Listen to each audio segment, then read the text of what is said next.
জন্য রাজপথে নেমেছিলাম নাকি সংস্কারের জন্য নেমেছিলাম? বিএনপি আজকে প্রতারণা করছে। ৩১ দফা দাবির ১ নম্বর দাবি ছিল তারা সংস্কারের জন্য কাজ করবে। আজকে প্রতারণার জবাব তাদেরকে জনগণের সামনে দিতে হবে। গণরায়কে প্রত্যাখ্যান করলে গণরায় আবার এই সরকারকে প্রত্যাখ্যান করতে বাধ্য হবে।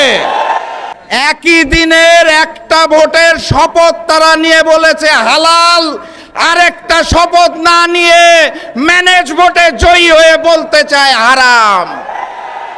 একই দিনে এক ভোট যদি হালাল হয় তাহলে আরেকটা হারাম হতে পারে না। ৭০% জনগণের হ্যাঁ ভোটের রায়কে যারা অস্বীকার করে বেঈমানি করতে চায় তাদের স্থান এই বাংলার মসনদে হবে না ইনশাআল্লাহ। সংবিধান উচ্চারণ করতে গেলে শেষে আসে ধান। তারা ভেবেছে এটা বোধহয় ধানের শীষ, এই কারণে বারবার বলে সংবিধান। এটা ওই যে নির্বাচনের আগে নিকৃষ্ট স্লোগান দিত কি জানি, লাগারে লাগা ধান লাগা, ওই ধান নয়। এটা ৭২-এর মুজিববাদী সংবিধান, যা পরবর্তীতে শেখ হাসিনার সংবিধানে রূপান্তর হয়েছে। সেই সংবিধানকে তারেকবাদের সংবিধান আমরা হতে দেব না। আন্দোলন করে তোলা হবে, মসনদ থাকবে না ইনশাআল্লাহ। ৭০% সংখ্যা গরিষ্ঠতা নিয়ে রাজপথে আছে। এই জনগণকে কোনোভাবেই অমান্য করে আপনারা টিকে থাকতে পারবেন না। আপনাদের পতন নয়, আপনাদের সুন্দর পদক্ষেপের অপেক্ষায়। একই সাথে একই দিনে 2টা ভোট হয়েছিল। কয়টা? একটা সংসদ গঠনের জন্য, আরেকটা সংস্কার পরিষদ গঠনের জন্য।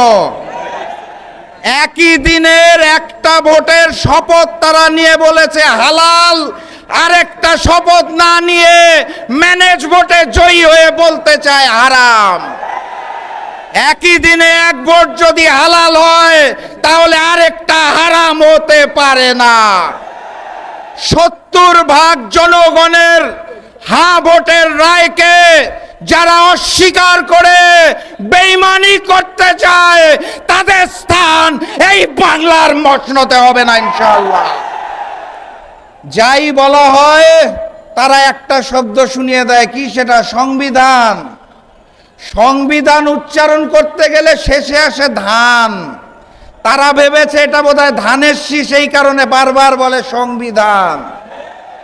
এটা ওই যে নির্বাচনের আগে নিকৃষ্ট স্লোগান দিত কি জানি, লাগারে লাগা ধান লাগা, ওই ধান নয়। এটা ৭২-এর মুজিববাদী সংবিধান, যা পরবর্তীতে শেখ হাসিনার সংবিধানে রূপান্তর হয়েছে। সেই সংবিধানকে তারেকবাদের সংবিধান আমরা হতে দেব না।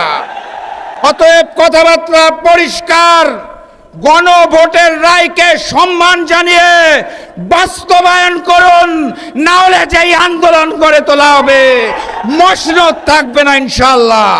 বিজয়ের পথে যাত্রা শুরু, জীবন অথবা মৃত্যু। আসসালামু আলাইকুম। জনগণের ভোটে নির্বাচিত হয়ে সরকার গঠন করা বৈধ,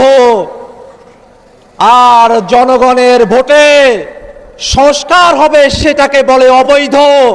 এমন দ্বিচারিতা বাংলাদেশের মানুষ সহ্য করবে না।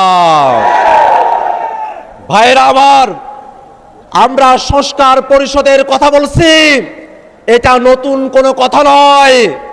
ঐক্যমত্য কমিশনে 30টির উপরে রাজনৈতিক দল একমত হয়ে সকলে এক কথা বলে সংবিধানের টেকসই পরিবর্তনের জন্য, সংস্কার সাধনের জন্য, সংস্কারকে টেকসই করার জন্য সংশোধনী নয়, সংবিধান সংস্কার পরিষদের বিষয়ে সকল রাজনৈতিক দল আমরা একমত হয়েছিলাম। কিন্তু দুর্ভাগ্যের বিষয়, ভোটের আগে পর্যন্ত তারা ফরমালি গণভোটের বিপক্ষে বলে নাই, কিন্তু ভোটের পরে টুঠাট মেজরিটি পাওয়ার কারণে তারা জনগণের রায়কে বৃদ্ধাঙ্গুলি দেখানোর সাহস করছে। জনগণ গণভোটের মধ্য দিয়ে বাংলাদেশের রাষ্ট্র কাঠামোতে যে পরিবর্তন চেয়েছে, আজকে 2/3 ক্ষমতার জোরে তারা সেটাকে অমান্য করার পায়তারা করছে। ভাইরা আমার, তারা সংবিধানের কথা বলছে, আমরাও বলি দেশ পরিচালনা করতে সংবিধান লাগবে, কিন্তু সেই সংবিধান 72-এর মুজিববাদী সংবিধান না। সেই সংবিধান শেখ হাসিনার সংবিধান না। সেই সংবিধান কোন দল বিএনপির সংবিধান না। দেশ পরিচালনার জন্য সংবিধান লাগবে, সেই সংবিধান হতে হবে জনগণের সংবিধান।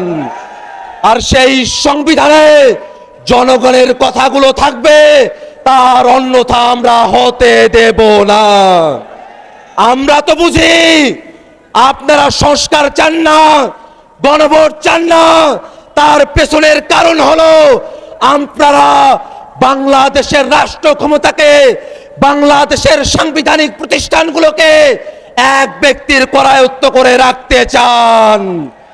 গণভোট মেনে নিলে সাংবিধানিক প্রতিষ্ঠানগুলোতে নিয়োগ স্বচ্ছ হবে, আপনাদের কর্তৃত্ব এককভাবে থাকবে না, সে কারণে আপনারা গণভোট চান না। গণভোট মেনে নিলে তত্ত্বাবধায়ক সরকারের অন্তর্ভুক্তিমূলক সম্মিলিতভাবে একটা কাঠামো আসবে, আপনারা সেটা চান না।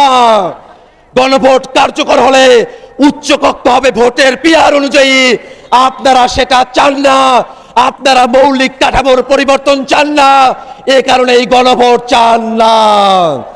আমরা বলতে চাই, সংসদে আপনাদের সংখ্যাগরিষ্ঠতা থাকতে পারে, কিন্তু বাংলাদেশের জনগণ 70% সংখ্যাগরিষ্ঠতা নিয়ে রাজপথে আছে। এই জনগণকে কোনোভাবেই অমান্য করে আপনারা টিকে থাকতে পারবেন না। আপনাদের পতন নয়, আপনাদের সুন্দর পদক্ষেপের অপেক্ষায় জাতিকে সাথে নিয়ে আমরা অপেক্ষা করছি। সংসদে, রাজপথে কথা হবে সংস্কারের জন্য। ইনকিলাব জিন্দাবাদ। এর জন্য রাজপথে নেমেছিলাম নাকি সংস্কারের জন্য নেমেছিলাম? বিএনপি আজকে প্রতারণা করছে। 31 দফা দাবির 1 নম্বর দাবি ছিল তারা সংস্কারের জন্য কাজ করবে।